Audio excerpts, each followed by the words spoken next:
أرجو من الأخوان الانتباه عند تغيير الزيت. يوجد في محلات تغيير الزيوت أحيانا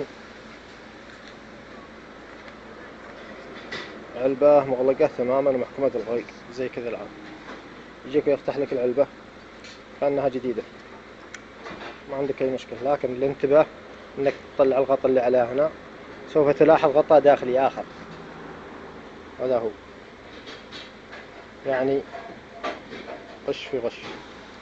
هذا الغطاء الداخلي الأول السابق الأصلي، وهذه تغطية عليه. أرجو الانتباه ذلك أصحاب السيارات وأصحاب السفر.